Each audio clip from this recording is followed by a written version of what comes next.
Bonjour mes délicieux co-créateurs, c'est Lilou. Bien, je me retrouve aujourd'hui avec Maud Séjournant que j'ai interviewé de nombreuses fois et Maud est très curieuse de ce fameux Juicy Living Tour. Je sais même pas comment le traduire en français, mais bon voilà. Et Maud a des petites questions. Voilà, donc merci Maud.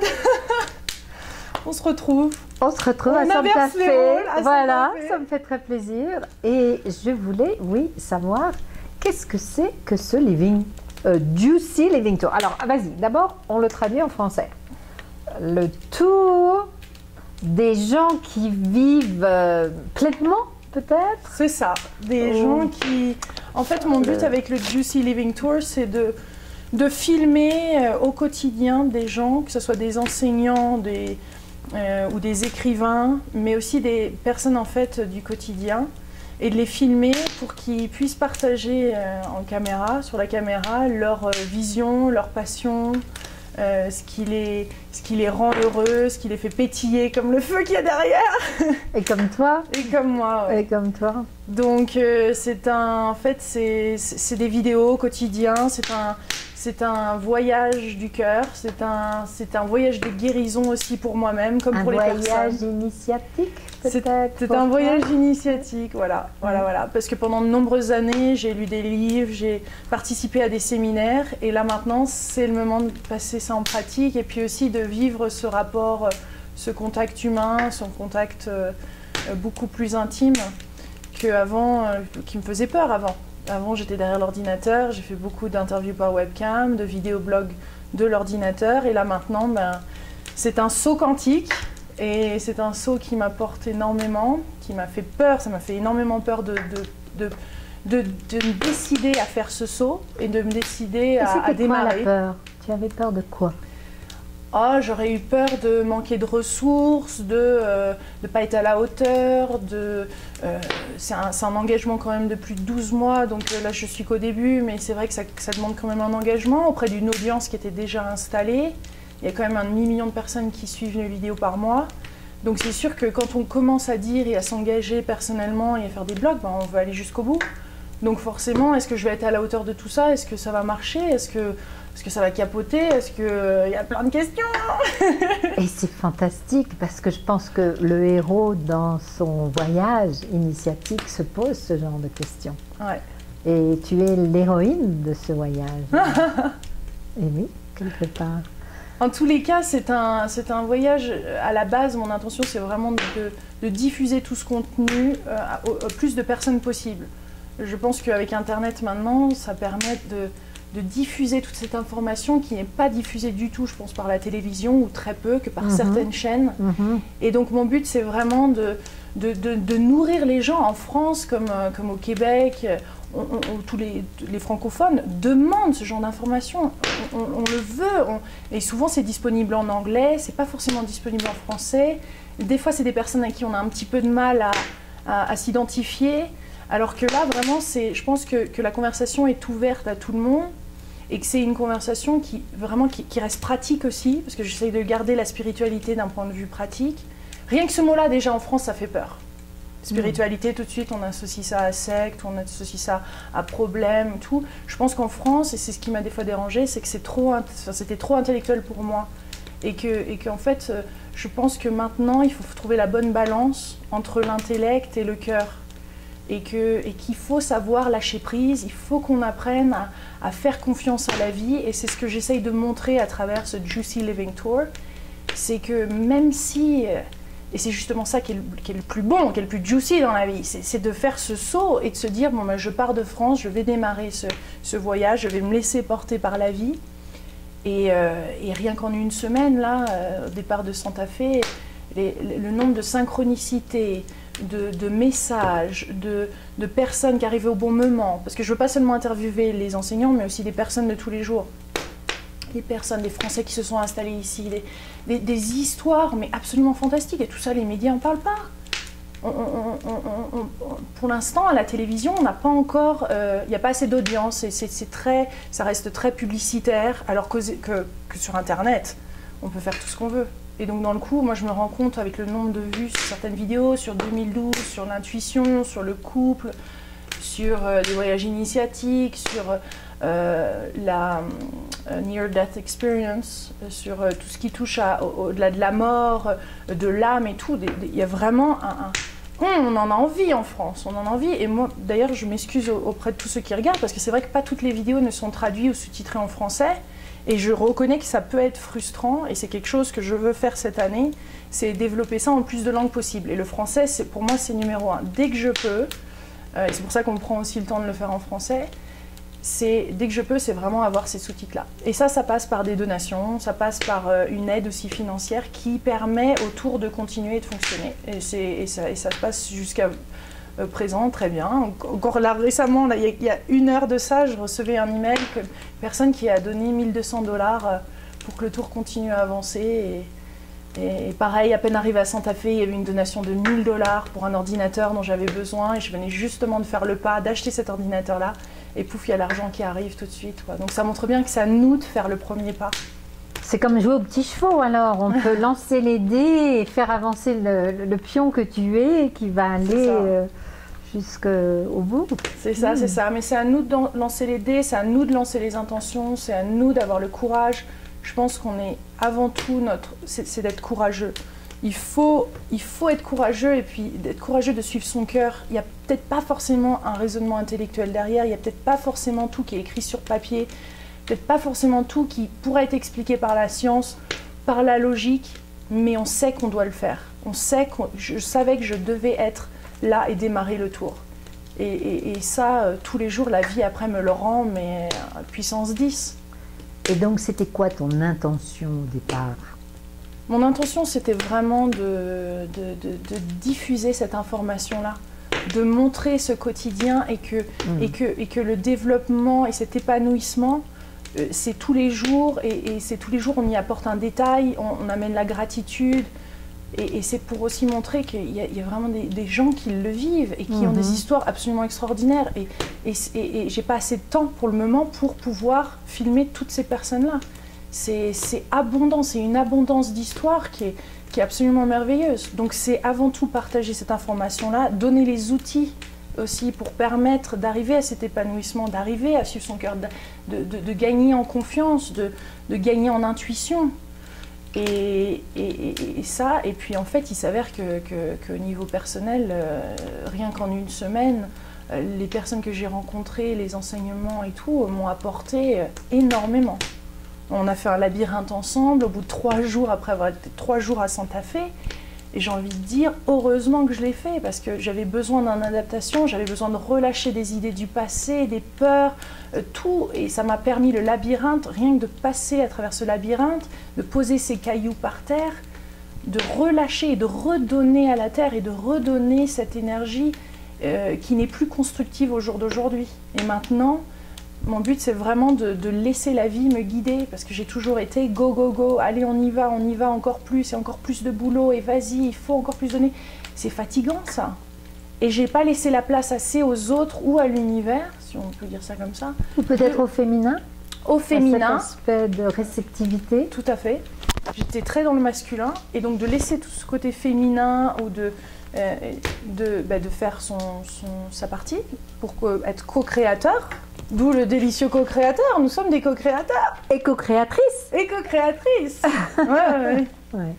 Nous sommes des co-créatrices aussi.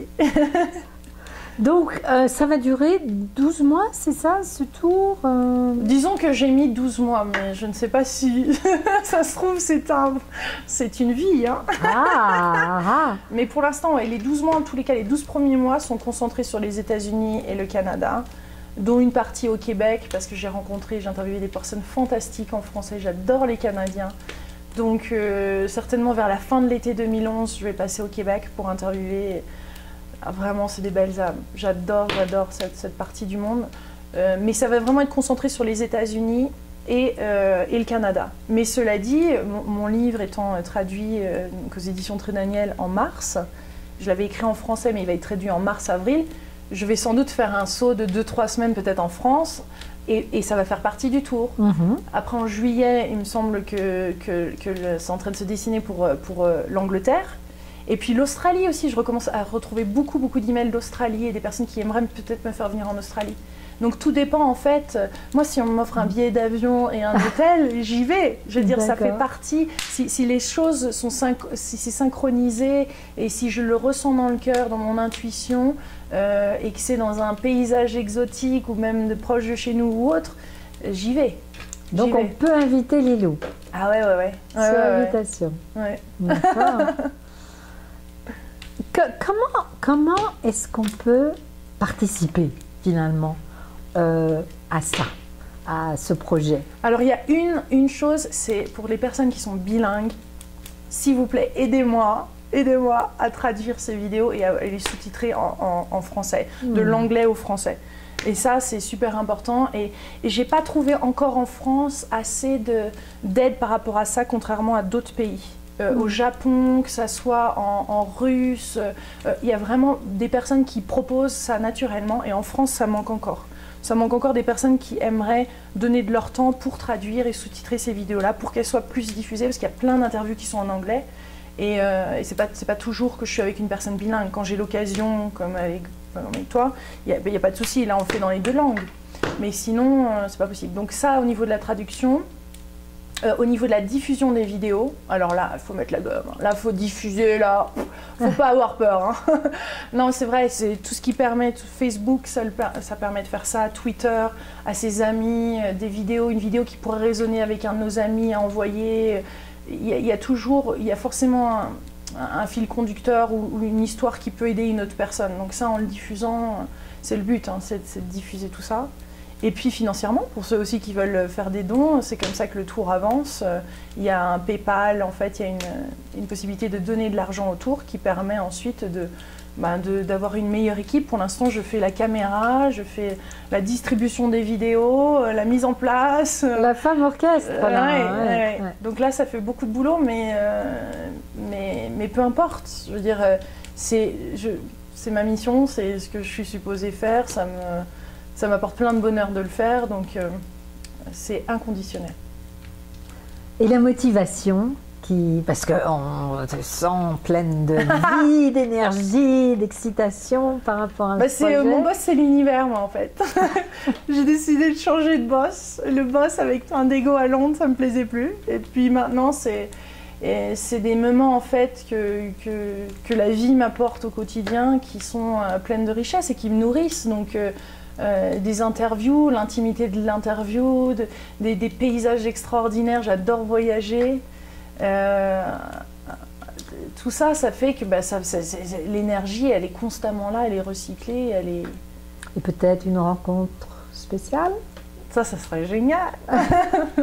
ça serait la cerise. Ouais, c'est vrai que ça serait bien de rencontrer un partenaire de vie et de croisade qui vienne avec moi et puis avec qui je pourrais partager tout ça, ouais. Parce que c'est vraiment des beaux moments. C'est des beaux moments qui méritent d'être vraiment partagés au-delà de la caméra, en intimité. Et alors, parlons de cette intimité, justement, de l'interview. Qu'est-ce qui se passe dans une interview directe, comme ça, en direct, qui est différente d'une interview par Internet, Skype, etc. Mais là, on est en face d'un autre être humain. Hein. C'est plus comme sur Skype ou par Internet où il y a cet écran, il y a ce côté je suis dans mon monde, tu es dans ton monde. Là c'est un échange d'énergie, on ressent la personne. Je suis très sensible aux énergies, donc c'est quelque chose que j'avais du mal à gérer avant. Maintenant c'est une danse, et donc ça demande du recul, ça demande juste une ouverture et puis une certaine confiance aussi pour pouvoir s'ouvrir, et puis aussi lors de l'interview, c'est vrai qu'il faut avoir quand même un minimum de confiance en soi ou d'assurance pour pouvoir être dans cette position, je trouve, d'interviewer. C'est beaucoup plus intime, c'est beaucoup plus effrayant, mais en même temps c'est beaucoup plus excitant. C'est ça qui est génial. C'est j'essaye de constamment sortir de ma zone de confort. Constamment être au-delà et Et puis je ressens que j'étais prête, hein. Je le sentais. Ça faisait déjà depuis 2006 que je faisais des interviews par webcam. Même si j'ai pas eu de formation de journaliste, je me trouvais pas bonne en communication, pas assez bon français, pas ci, pas ça. J'avais toutes les excuses. Et puis à un moment, ben non, quoi. C'est ça qui fait que c'est vrai aussi. Et je pense que c'est aussi pour ça que ça plaît aux gens, parce que c'est pas parfait. La vie, elle n'est pas parfaite. Il y a des erreurs de parcours, il y a des choses, et tout ça, c'est ça qui fait qu'après on a une vie qui est riche, véritablement au vrai sens du terme riche. Moi, c'est ce que je recherche maintenant. C'est une connexion, c'est être là en présence de d'autres personnes, c'est un échange. C'est beau tout ça. Maintenant, j'en ai envie, alors qu'avant, je me protégeais de ça. J'en avais peur. Donc c'est croquer la vie, c'est peut-être le voyage pour croquer la vie pleinement et à pleines dents. Ça. Ouais. Hein? Oui, et puis encourager tout le monde à le faire. C'est surtout dans sa propre mesure, dans ce qui... Voilà, il faut suivre son cœur. Je pense qu'en France, et puis Québec, on a des cœurs grands comme ça, et puis on les protège. Et les États-Unis, moi, ça m'a vraiment appris à être un peu plus relax par rapport à ça et à m'ouvrir, à être moi-même. Et ça, je le redécouvre moi aussi à travers la langue française, parce que je me sens des fois pas autant à l'aise en français qu'en anglais. Parce qu'en anglais, ça donne une aisance, une facilité, c'est pas sa langue. Enfin, je sais pas si c'est la langue, ce que c'est, mais en tout cas, maintenant, j'essaye d'apporter ça en français aussi, parce que je ressens qu'il y a véritablement un besoin. Donc c'est ça qui me fait aller de l'avant. C'est de ressentir ce besoin, et je ressens que vraiment il y a véritablement un besoin en France et dans les pays francophones de cet enseignement, de cette conversation du cœur plutôt que la télé qui est... franchement, moi je regarde plus la télé. Hein. C'est rigolo. À part C'est à vous, que j'aime bien, Alessandra, sur la 5. Elle fait bien rigoler. Un grand sourire, elle est sympathique. Bon, voilà. Ben, écoutez, bon voyage. Merci. Autour des États-Unis, belle rencontre et bon partage aussi avec tous ceux qui regardent le Juicy Living Tour. Merci Maud. Merci pour cet échange.